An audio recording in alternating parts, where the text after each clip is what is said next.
Hola, buenas tardes. Soy el doctor Farfán. El día de hoy vamos a empezar nuestra sesión de geriatría. El tema va a ser selección de antidepresivos basada en perfiles de neurotransmisores, individualización de tratamiento según sintomatología, y va a ser expuesta por la doctora Tania Gutiérrez, presidente de nuestro programa. Adelante. Hola. Hola, buenas tardes. Bueno, vamos a empezar con la clase de hoy. El tema, como lo dijo el doctor, es selección de antidepresivos basado en perfiles de neurotransmisores, individualización del tratamiento según sintomatología. El contenido de la clase de hoy se va a dividir en 5. Vamos a iniciar con unas generalidades de depresión en la persona mayor.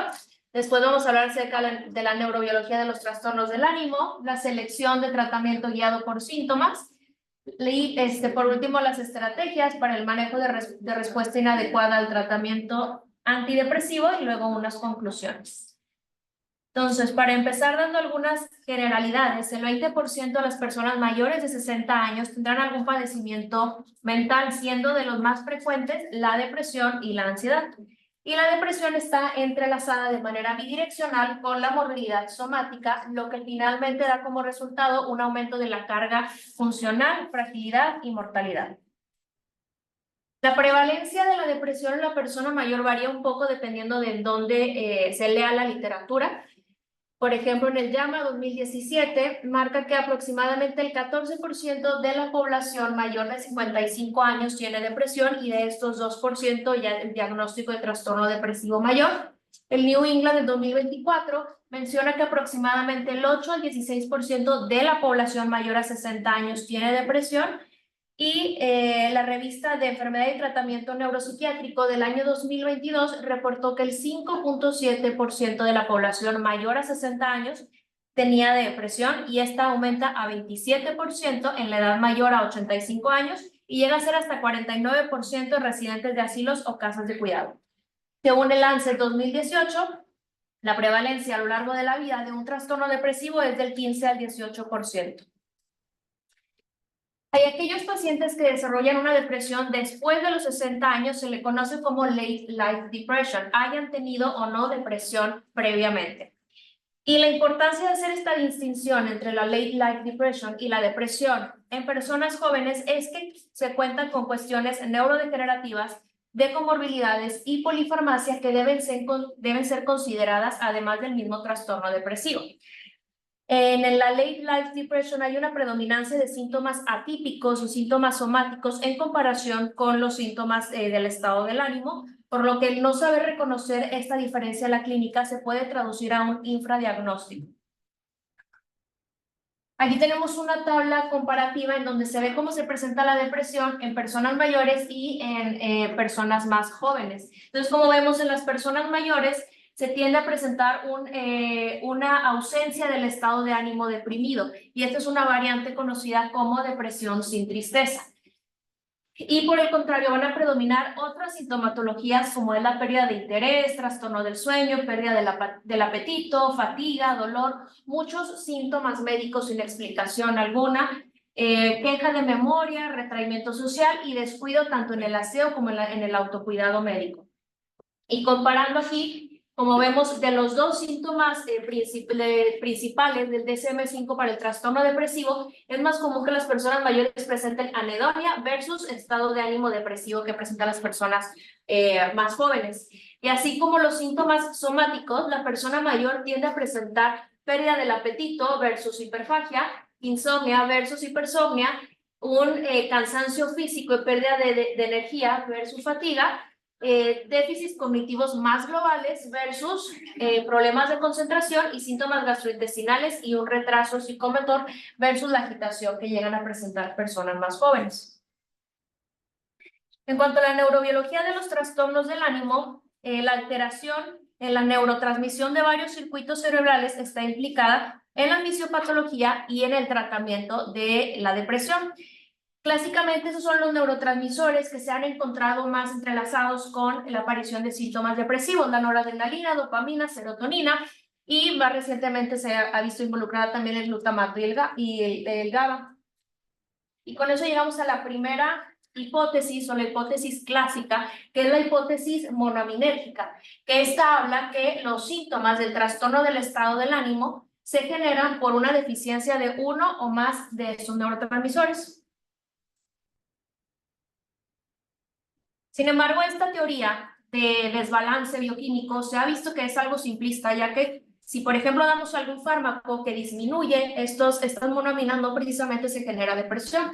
Y al contrario, si damos fármacos que aumentan estas monoaminas, no necesariamente significa que va a mejorar inmediatamente el estado de ánimo. Entonces estuvo buscando qué otros factores pudieran estar involucrados en el desarrollo del trastorno depresivo, llegando así a la hipótesis del receptor de monoaminas, que habla que cuando existe una depresión de neurotransmisores, existe una regulación hacia la alta de sus receptores postsinápticos.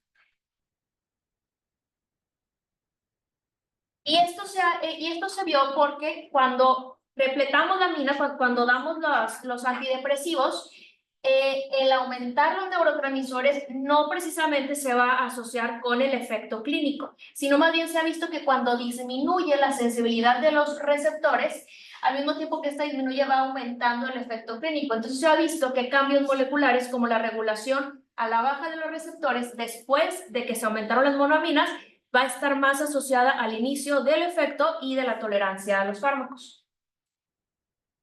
Y más allá de las monoaminas, se ha visto que también hay algunos cambios que se asocian justo a este aumento o a este inicio del efecto clínico de los antidepresivos. Y uno de estos factores es el aumento de la síntesis del factor neurotrófico derivado del cerebro. Y se ha visto que en una persona que ha estado expuesta a estrés, inflamación, así como una combinación de factores genéticos y ambientales, se va a condicionar una pérdida de este factor neurotrófico, lo cual va a alterar la comunicación interneuronal y va a dar como consecuencia una pérdida de sinapsis y apoptosis neuronal. Y esta es como la última teoría y la más aceptada, en donde se habla ya de la hipótesis de la neuroplasticidad y neuroprogresión, en donde habla que la neuroprogresión de un estado de depresión es un componente multifactorial que, aparte de contar con desregulación en los factores neurotróficos, también se ha visto que está involucrado un desbalance en el eje hipotálamo-hipófisis suprarrenal, ya que en una persona sin depresión, las neuronas del hipocampo y de la amígdala van a actuar suprimiendo la respuesta suprarrenal, y cuando haya una atrofia en el hipocampo y en la amígdala se pierde esta supresión, hay una sobreactividad del eje hipotálamo hipófisis adrenal y hay un exceso de glucocorticoides, y esto puede ayudar a generar más toxicidad neuronal y atrofia. Y justo este eje de glucocorticoides es uno de los ejes de desarrollo de depresión que está ahorita más en estudio por el potencial enfoque terapéutico que tenemos con él. Y aparte de esto, pues aquí están otros factores que van a estar asociados a la neuroprogresión multifactorial de la depresión: inflamación, estrés oxidativo, esta desregulación del eje, los factores neurotróficos y cambios epigenéticos. Entonces, ya sabiendo todo esto, vamos a hablar acerca de circuitos. Existen circuitos cerebrales que van a mediar diferentes síntomas según la distribución de funciones en las siguientes regiones cerebrales. Esto quiere decir que los 9 síntomas del DSM-5 para diagnosticar depresión se pueden mapear en diferentes circuitos cerebrales. Y estos circuitos cerebrales van a estar dados principalmente por dopamina, noradrenalina y serotonina. Entonces vamos a ver cada uno de estos circuitos y qué sintomatología es la que ocasiona cada uno. Empezando por la dopamina. La dopamina va a tener proyecciones ascendentes que van a salir del tallo cerebral y van a ir hacia corteza prefrontal, núcleo accumbens y también hacia zonas talámicas. Y una depresión de la dopamina va a ser la encargada de generar sintomatología de trastornos del movimiento, placer y recompensa, cognición, psicosis, excitabilidad y sueño. Aquí les marco arriba en azul los síntomas, los síntomas del estado deprimido que se correlacionan con un déficit de dopamina. En cuanto a la noradrenalina, esta va a tener proyecciones ascendentes que se van a encargar del ánimo, excitabilidad y cognición, y también proyecciones descendentes que viajan por la médula espinal, que son las que van a estar relacionadas con el dolor. La serotonina también va a tener proyecciones ascendentes que van a estar asociadas al ánimo, la ansiedad y el sueño, y también proyecciones descendentes que van a estar involucradas en la vía del dolor. Entonces, de una manera muy simplista, pudiéramos clasificar en dos grupos nuestras sintomatologías del estado del ánimo deprimido. Por ejemplo, tenemos las sintomatologías de un aumento del afecto negativo, que estas van a estar dadas principalmente por una disfunción, principalmente del eje de serotonina, pero también en el eje en el circuito de noradrenalina. Y de estos síntomas tenemos el estado de ánimo deprimido, la culpa, el disgusto, el miedo, la ansiedad, la soledad, la hostilidad y la irritabilidad.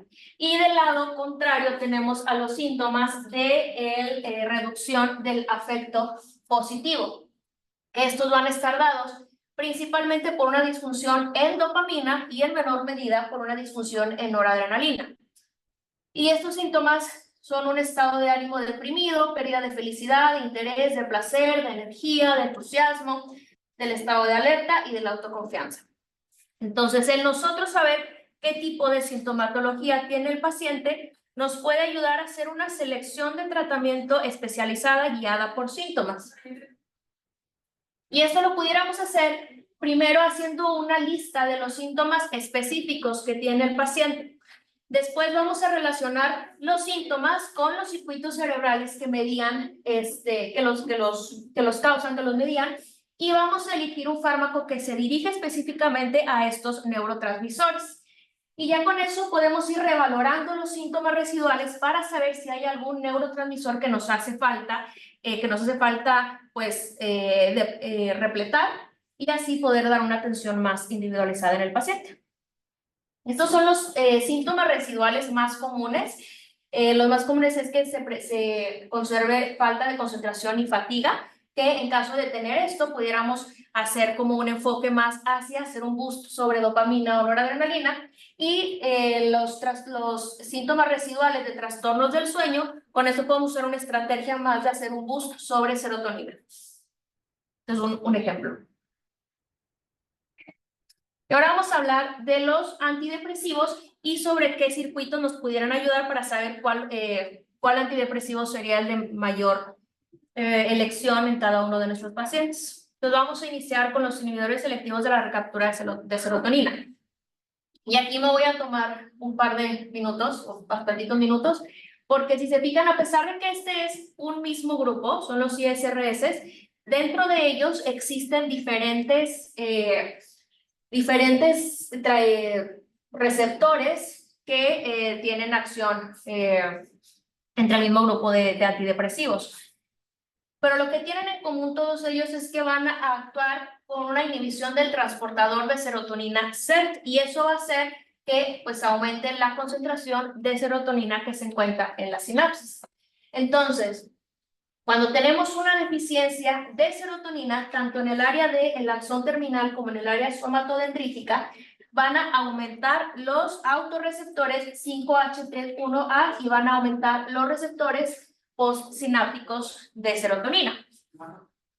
Después, al nosotros dar el ISRS, vamos a bloquear el transportador, lo cual va a aumentar la serotonina inicialmente en el área somatodendrítica.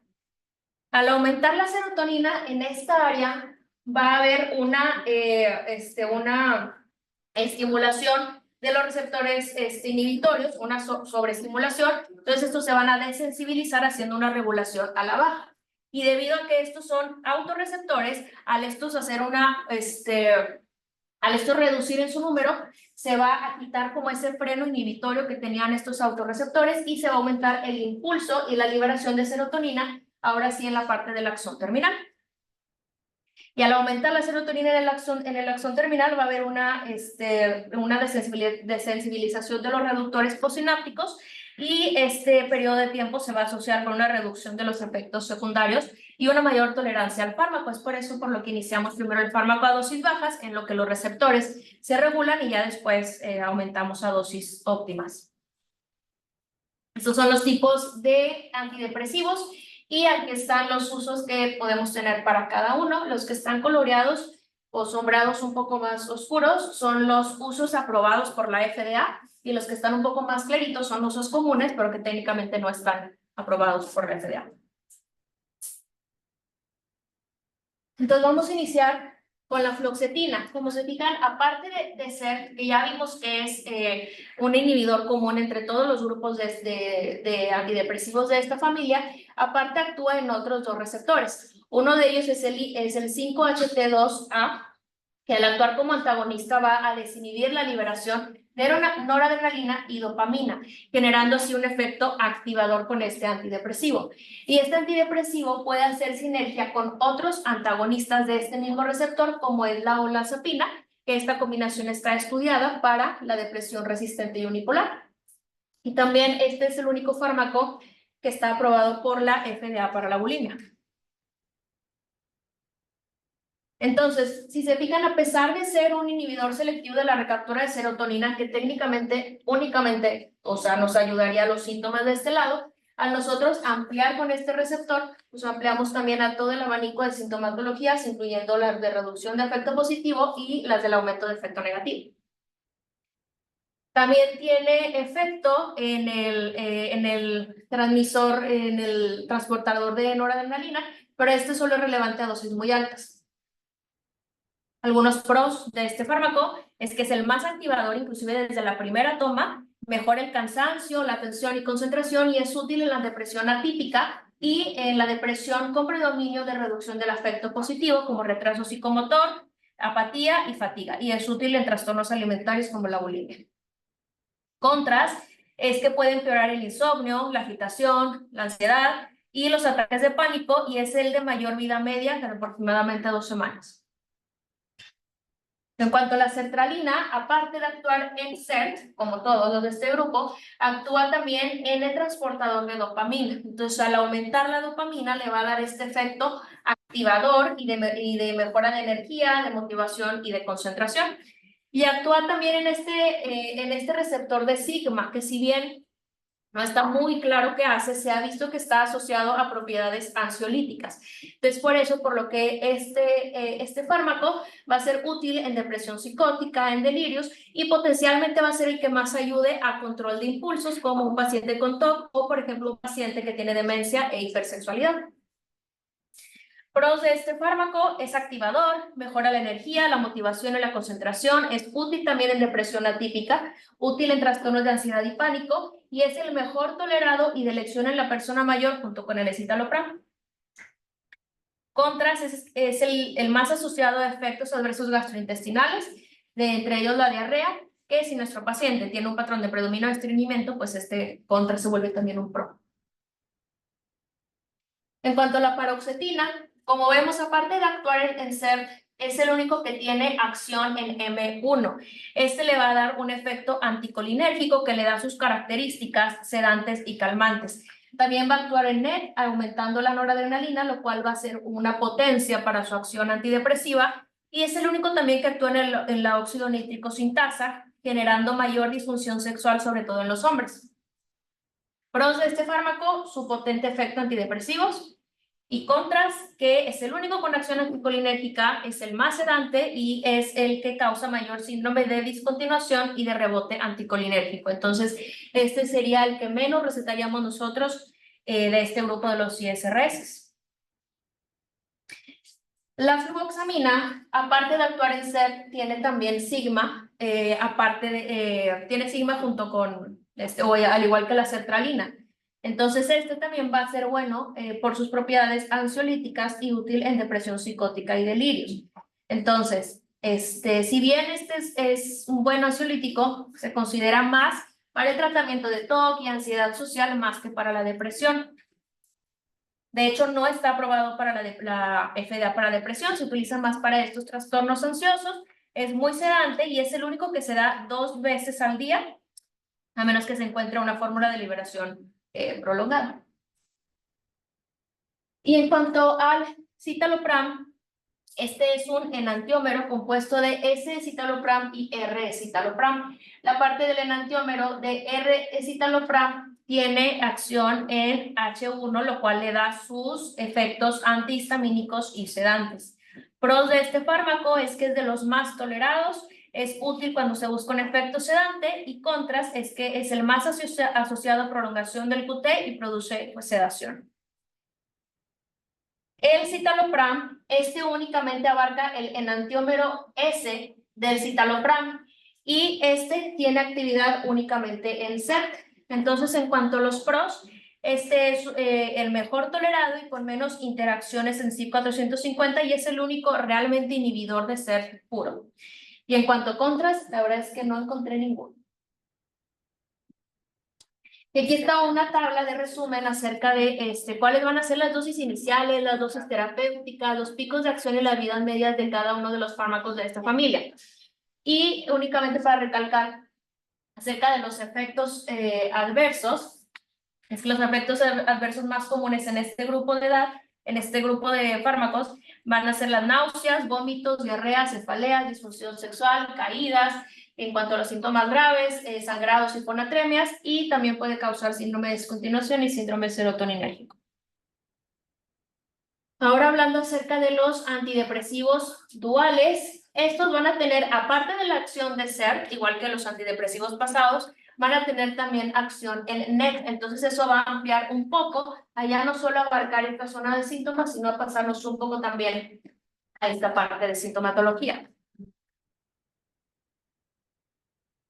Y de hecho, si bien se conocen como unos antidepresivos duales o de doble neurotransmisor, en la corteza prefrontal también aumenta la dopamina, entonces se pudiera decir que estos son como unos 2.5, abarca 2.5 de los 3 neurotransmisores principales. Y esto se da porque en la corteza prefrontal hay pocos datos, hay pocos transportadores de dopamina, y en esta zona la acción de la dopamina se termina con la enzima COMT o con el transmisor de NET. Entonces este transmisor de NET en la corteza prefrontal tiene mayor afinidad para dopamina que para noradrenalina. Entonces, si nosotros inhibimos el NET en esta zona, va a aumentar la noradrenalina y también va a aumentar la dopamina, pero únicamente en la corteza prefrontal.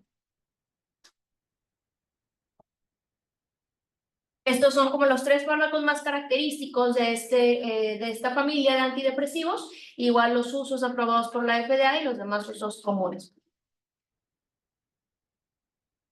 En cuanto a la venlafaxina, bueno, como ven, estos tienen los mismos transmisores, entonces los mismos sitios de acción, transportadores, entonces no me voy a centrar mucho en eso, pero algunas diferencias entre cada uno de ellos es que, por ejemplo, la venlafaxina, su efecto NET solo se va a conseguir a dosis muy altas y es el más asociado a síntomas gastrointestinales como náuseas y vómitos y síndrome de descontinuación.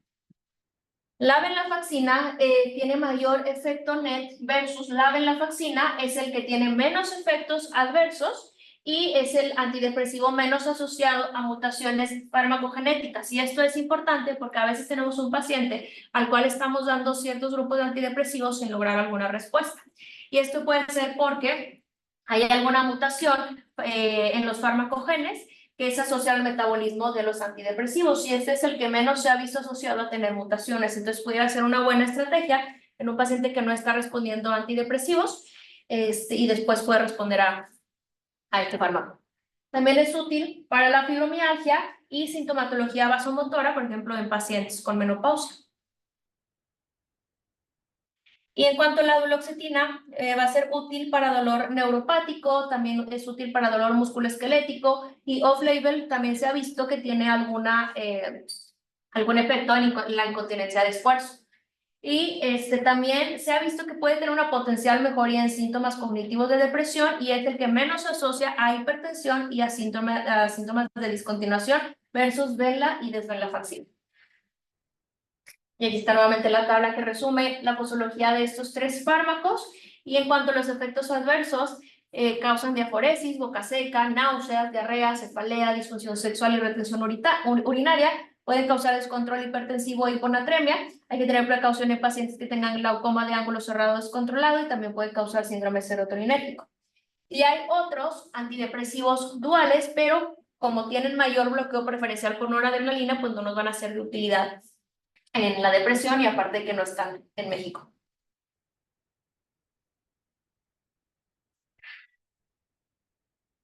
Y seguimos con el bupropión, que este es un antidepresivo que actúa en DAT y NET, o sea, en los transportadores de dopamina y noradrenalina. Entonces su acción va a estar guiada más hacia este tipo de sintomatologías. Entonces, en cuanto a los pros de este fármaco, es que va a ser útil para síntomas de afecto positivo reducido como la anedonia, pérdida de interés, de felicidad, de placer, de fatiga, de atención y de autoestima. Es muy activador, da energía y mejora la fatiga y no causa disfunción sexual porque no actúa en la serotonina. Y esta puede ser una buena alternativa en pacientes que no toleran los efectos serotoninérgicos o inclusive puede ser sumado para dar un boost en cuanto hay síntomas residuales de reducción del afecto positivo, ya sea hacer un cambio a este antidepresivo o añadirlo para así cubrir los demás o todos los neurotransmisores. En cuanto a los contras, disminuye el umbral convulsivo, frecuentemente causa agitación e insomnio y un contra que creo que tiene mucho peso para nosotros es que causan hiporexia y pérdida de peso. Y también tiene muchas interacciones farmacológicas. En cuanto a la agomelatina, este tiene actividad en receptores de serotonina y en receptores de melatonina. Entonces, en cuanto su acción en 5-HT12, este va a desinhibir la liberación de noradrenalina y dopamina, lo que le va a dar su efecto antidepresivo. Y esos son otros fármacos que actúan en el mismo receptor, como la fluoxetina, que ya lo vimos anteriormente, la trazodona, mirtazapina, los antidepresivos tricíclicos, la olanzapina y la quetiapina. Y en cuanto a su acción en los receptores de melatonina, este va a actuar en el núcleo supraquiasmático del hipotálamo, que es como el marcapasos del cerebro, y va a ayudar a la resincronización del ritmo circadiano. Se podría decir que es como un sustituto de la melatonina. Entonces, los pros de este fármaco es que es útil en insomnio y en alteración del ciclo circadiano, que es un fármaco bien tolerado y no tiene afectación en peso, afectación cardiovascular, gastrointestinal, sexual, ni genera síndrome de discontinuación. Y en cuanto a sus contras, un contra muy importante es que este tiene un potencial riesgo de hepatotoxicidad. Entonces, si te va a iniciar la agomelatina, se tienen que hacer unas PPH seriadas. Primero previo al inicio de este fármaco y después a las 3, 6, 12 y 24 semanas. También tiene muchas interacciones farmacológicas. Dentro de la más común es que interacciona con el ciprofloxacino y con otros fármacos que inhiben el CYP1A2 y es de los pocos antidepresivos que no tienen acción sobre la serotonina. En cuanto a la mirtazapina, este tiene acción en el receptor histamínico, lo que le va a dar su efecto de sedación y de aumento de peso y del apetito. También va a actuar en el 5-HT2A, lo cual va a hacer que aumente la dopamina y la noradrenalina, generando sus efectos antidepresivos y de mejoría del sueño. En el 5-HT2C también va a desinhibir la liberación de noradrenalina y dopamina, generando su efecto antidepresivo. Su acción en 5-H3 desinhibe glutamato, libera acetilcolina y noradrenalina, dando también efectos antidepresivos y también en esta zona afecta o interactúa en la zona gatillo quimioreceptora, por lo cual este puede ser un fármaco útil para mejorar las náuseas y el vómito. También actúa en los autorreceptores alfa-2 de tanto serotonina como noradrenalina. Entonces, al bloquear estos autorreceptores, se va a crear una liberación de tanto serotonina como noradrenalina. Y este es un mecanismo de acción de liberación de serotonina y noradrenalina diferente a, por ejemplo, los fármacos, los antidepresivos duales, que actuaban bloqueando los receptores. Entonces, se pudieran unir o se pudieran combinar estos dos tipos de mecanismos que ambos aumentan la serotonina y la noradrenalina, generando así como un efecto sinérgico, y de hecho esta combinación es la que se conoce como el California Rocket Fuel. En cuanto a los pros de la mirtazapina, es orexigénico, antinauseoso, sedante, ansiolítico. A dosis más bajas va a tener más afinidad por los receptores de histamina, a dosis más alta, mayor afinidad por los receptores de serotonina y genera poca disfunción sexual. Y en cuanto a los contras, pueden generar hipotensión ortostática y mareos, por lo que hay que titularlos lentamente, y también pueden dar somnolencia diurna. En cuanto a la trazodona va a actuar en diferentes receptores dependiendo de la dosis en la que se indique.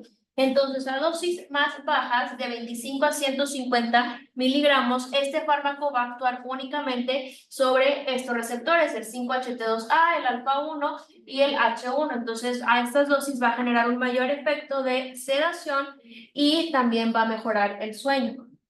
Entonces, pros a esta dosis es que, como son dosis bajas, pueden añadirse cuando hay síntomas de insomnio residual ante los otros antidepresivos, entonces se pueden dejar juntos.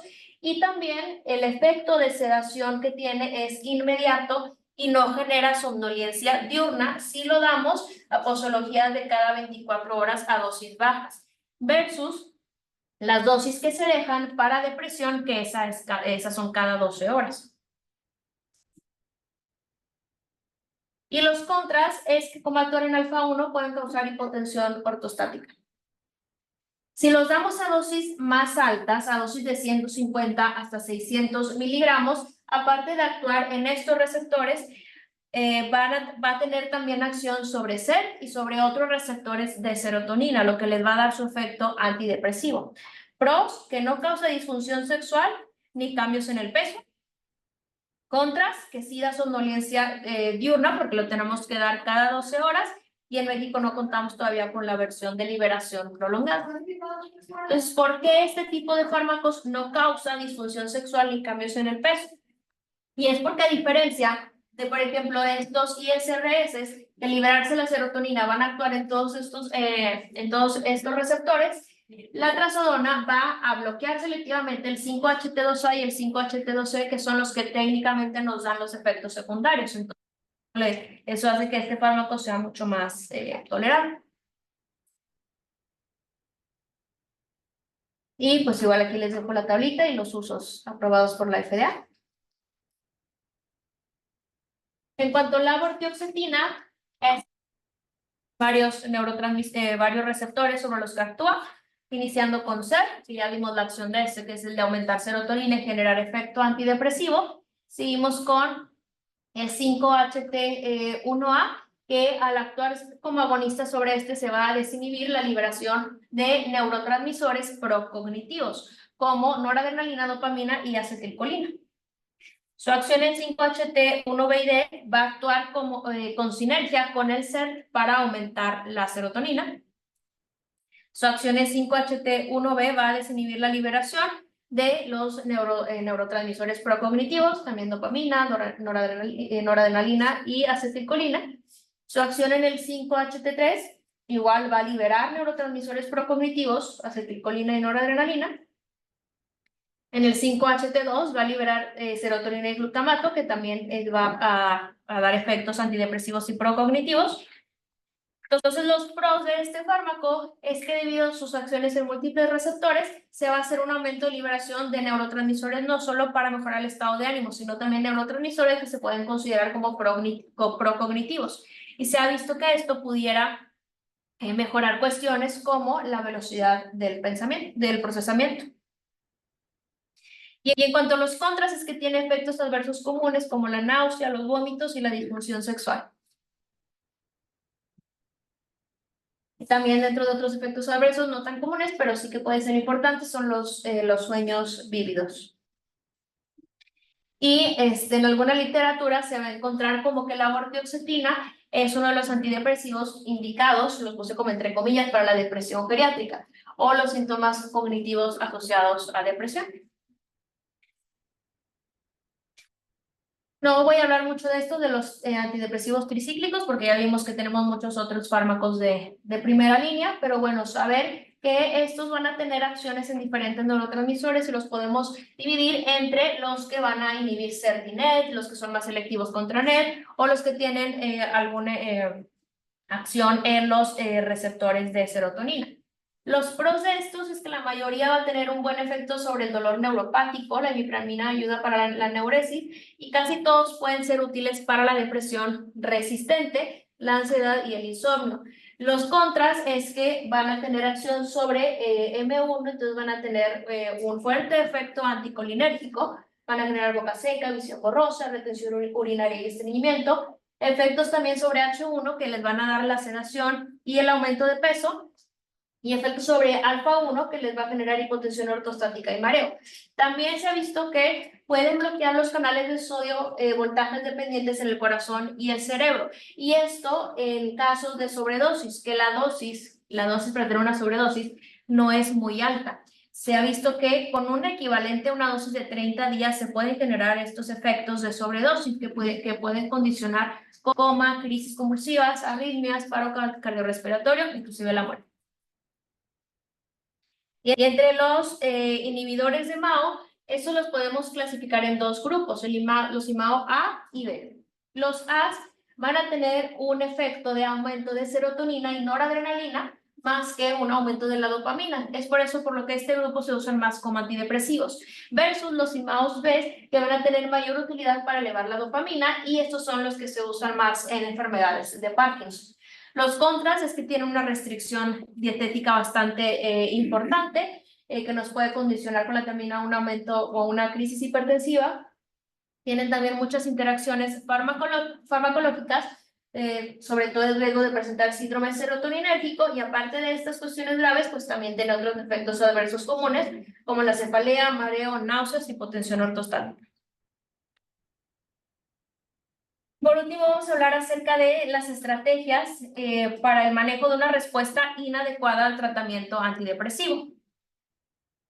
Y para eso primero les quiero comentar que en literatura de Latinoamérica se ha visto que más del 75% de los pacientes en países de bajos y medianos recursos no reciben tratamiento para el trastorno depresivo mayor, y los que lo reciben se tardan hasta un promedio de 7 años para recibir el tratamiento farmacológico adecuado. Y esto es importante porque se ha visto que el tratamiento temprano se asocia con altas tasas de remisión, aproximadamente del 70%, si se inicia en el primer mes de la aparición de los síntomas.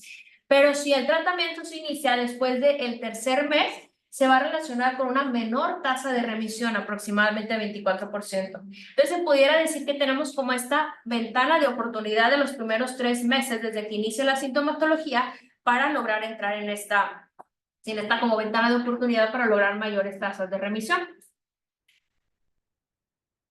Y el objetivo va a ser alcanzar una recuperación funcional completa. Y esto va a incluir la propia definición de bienestar del paciente y sus expectativas de recuperación. Se ha visto que al iniciar el primer esquema farmacológico, únicamente 1/3 de los pacientes va a responder al primer esquema, y 1/3 va a tener síntomas residuales que lo incapacitan. Y de estos, 1/3 de los pacientes no va a responder ni después de 1 año, que sería como el tiempo en donde se dan 4 tratamientos diferentes. Entonces, por eso la importancia también de hacer un inicio de la terapia farmacológica. Y quiero darles algunas definiciones antes de pasar a la parte de las estrategias ante el fracaso de tratamiento. Y dentro de estas son la respuesta. Se denomina respuesta farmacológica cuando hay una mejoría de más del 50% de los síntomas. Una respuesta inadecuada cuando hay 25 a 50% de mejoría, y una no respuesta o falla terapéutica cuando hay menos del 25% de mejoría. La remisión se define como la ausencia de síntomas clínicamente relevantes, estandarizada por una escala de Hamilton menor a 7 o PHQ-9 menor a 5 puntos por al menos 2 meses. Y la remisión funcional completa es que haya ausencia de síntomas y que también haya una vuelta a la vida funcional. La resistencia al tratamiento se define como al menos 2 antidepresivos de grupos diferentes o no, de mecanismos diferentes o no, pero que se hayan dado dosis y tiempos adecuados y que no hayan mostrado una mejoría mayor al 25% a las 4 o 6 semanas de tratamiento. Y este es un nuevo algoritmo que se ha propuesto en la literatura, en donde menciona que en la primera cita tenemos que hacer una evaluación diagnóstica utilizando escalas. Las escalas que se recomiendan son la PHQ-9 o también el HAQ si hay comorbilidades médicas. Entonces se va a hacer de manera inicial esta escala y se recomienda que en la segunda cita, que sea a las 2 a 3 semanas, se revalore nuevamente la escala. Y esto es porque se ha visto que la mejoría temprana va a predecir la respuesta y remisión sostenida a las 6 semanas con una sensibilidad del 81% y a las 8 semanas con una sensibilidad del 87% y un valor predictivo negativo de 90%. Esto quiere decir que ya no se recomienda que nos esperemos las 6 a 8 semanas que antes nos esperábamos para ver si el antidepresivo va a tener un efecto o no. Por una muy buena sensibilidad y valor predictivo negativo, nosotros podemos ver si a las 2 semanas el paciente va a responder o no al tratamiento. Y justo a esas 2 semanas es donde nosotros podemos iniciar alguna estrategia ante la respuesta inadecuada y con eso pues lograr una remisión más pronta.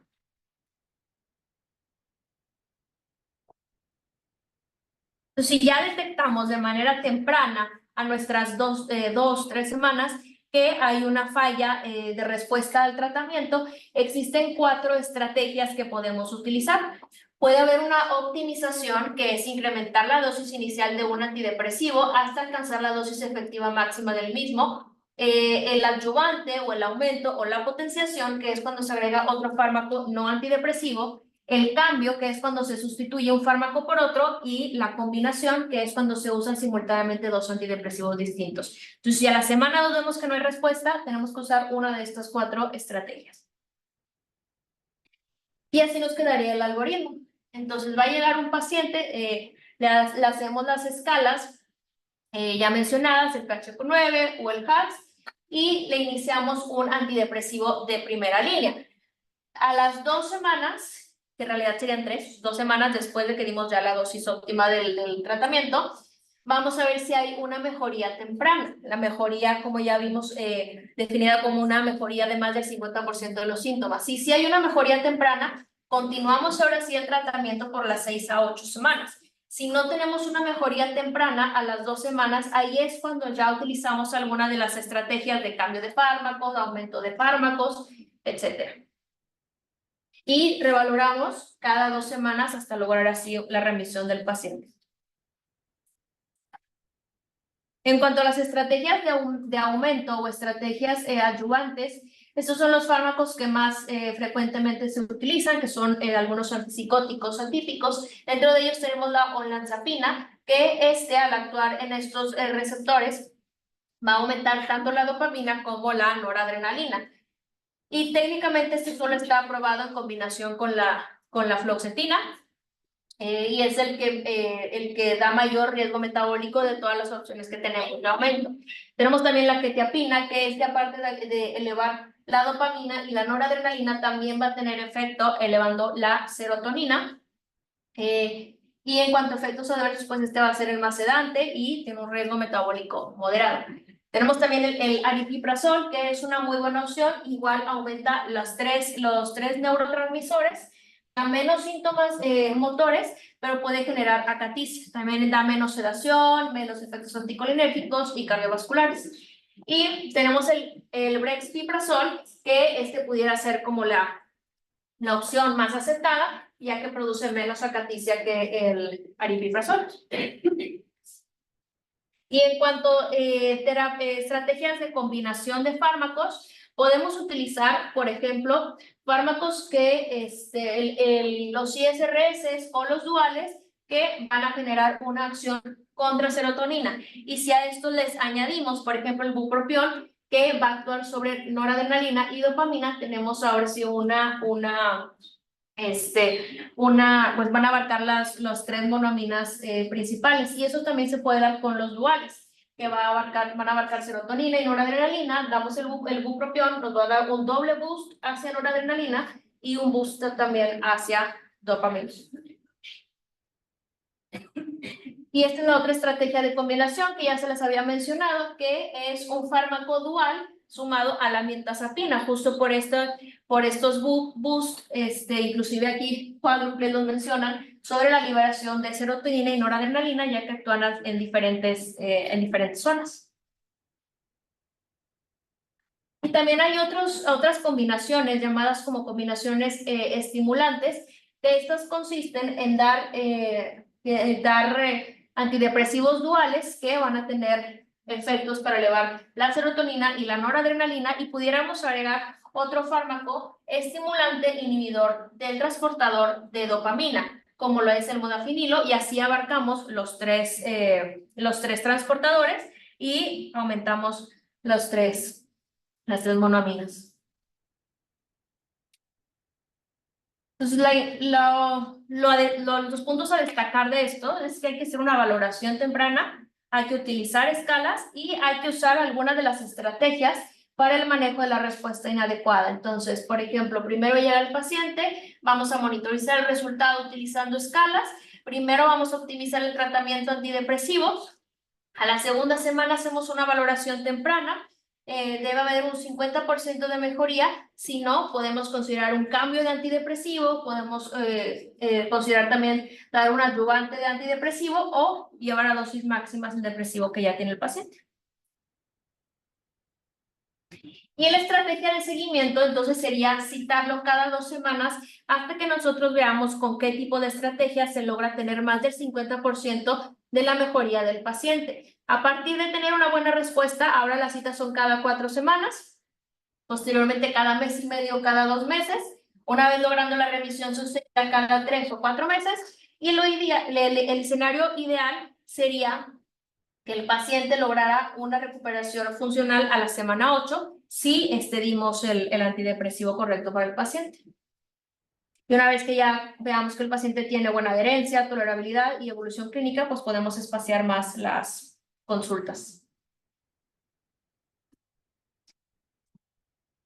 Entonces, en cuanto a conclusiones, la late life depression es una entidad frecuente e infradiagnosticada en la persona mayor debido a su presentación atípica.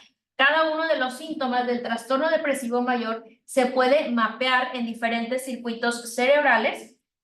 Es importante relacionar los síntomas de cada paciente con los circuitos afectados para seleccionar el fármaco de manera personalizada, y un enfoque basado en los síntomas nos ayuda a identificar los síntomas residuales y junto con una valoración temprana a las 2 semanas poder emplear estrategias para el manejo de la respuesta inadecuada de tratamiento antidepresivo.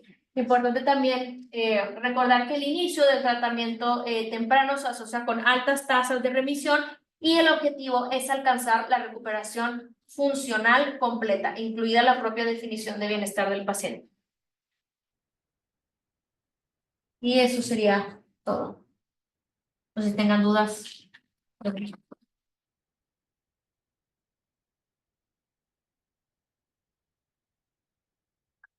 ¿Alguien tiene algún comentario o alguna duda? Yo tengo un comentario nada más. Yo sé que no, bueno, enhorabuena, lo hiciste súper bien. Ya me cansé. Lo haces muy bien. Lo hiciste muy bien. El único punto que agregaría, que ciertamente no es el tema del fármaco para nosotros, sino es la descripción. La prescripción de un distintivo tiene que ser escalonada, porque si el paciente puede generar efectos, puede ser delirios, puede ser todo. Nada más agregar eso. Porque no podemos encontrar pacientes que tengan prescritos anticíclicos y a lo mejor nos encontramos en el otro lado de la moneda, lo que es quitarse. Entonces, nada más como agregar eso. Gracias. ¿Bien alguien más? ¿Carmen? Gracias. Porque también aquí podemos elegir un mejor medicamento para nuestros pacientes dependiendo de la sintomatología. Solo quisiera hacer 2 comentarios. Uno acerca de que para eso nos sirve el pH9 también, para ver si ha tenido una buena respuesta. No es nada más hacerlo para hacer el diagnóstico. Realmente el diagnóstico se hace con los criterios del DSM-5, pero el pH9 te sirve para tamizaje y en el caso de una simultánea también para ver la respuesta al tratamiento. Y número 2, ya cuando estamos tratando de una depresión muy severa, no hay que olvidarnos que existen otras estrategias no farmacológicas. Sería cuando estás agotando todos tus fármacos y las estrategias que utilizaste para.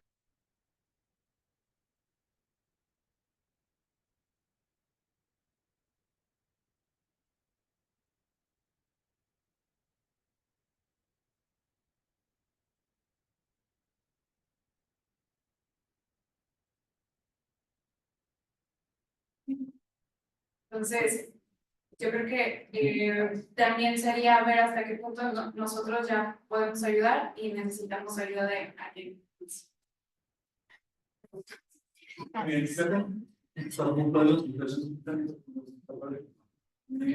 Algo y más así, es que es yoico. La práctica a veces no es la. Hay autores que describen muy bien cómo la deprivación por cierto tiempo cambia o modifica estructuralmente, tuviste la reforma la reforma molecular, esto modifica anatomía o disfunciones, sin modificar la anatomía y disfunción neuronal, que no responden tan como pero es principio. Gracias. Muy bien. Digo, primero que nada, felicidades. Hablando estos temas ya perfilando los usos de medicamentos de una forma un poquito más estudiada. Y justamente en ese sentido, es importante ver qué comorbilidades la persona que vas a tratar, obviamente, aquí necesitar, porque justamente el poder perfilar de todas las mediciones que tenemos para permitir que lo que se les priorizar mucho el sistema terapéutico, además de la depresión, nos ayuda el perfil de centros veterinarios y poder destacar un poquito más a esos efectos y que también es un apoyo terapéutico y no un efecto de eso. Muy bien. Gracias. ¿Alguien más? Gracias. Yo tenía duda si dentro de los medicamentos coadyuvantes hablaba sobre algo del uso de metilfenidato. Sí, en la parte, no tanto como coadyuvante, lo ponían más en la parte de combinación. Ajá, por ejemplo, por aquí estaría más la acción más que adyuvante.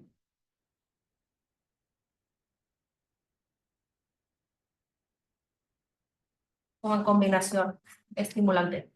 De hecho, antes de que estuviera tan disponible el modafinilo, lo que usábamos era metilfenidato. Esa era la primera opción cuando queríamos despertar. A mí me tocó muchas veces, o sea, ver cuando inician por primera vez en personas mayores, por ejemplo, no sé si así, yo no lo he visto cuando inician, no me ha tocado seguimiento ni nada, pero he visto que ponen sí, nada más, no sé si tienen limpieza con cada uno, es como que...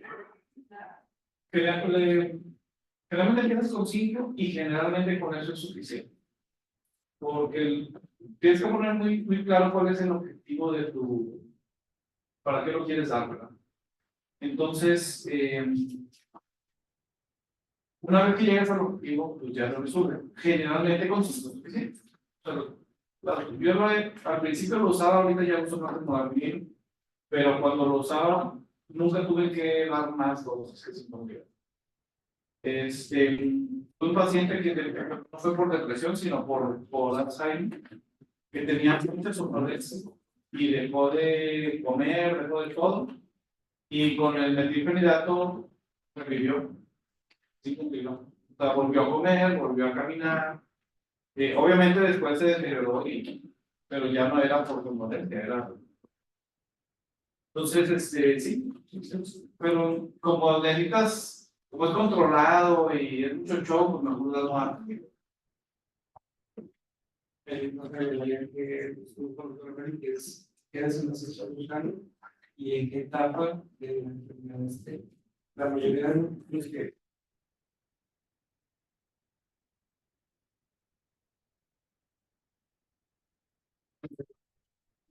tienen lo que se termina siendo efectos de esos no tan buenos y lo que está sacando ahí también escoger muy bien al paciente y también se preocupa con la familia cuando el desenlace no es algo tan.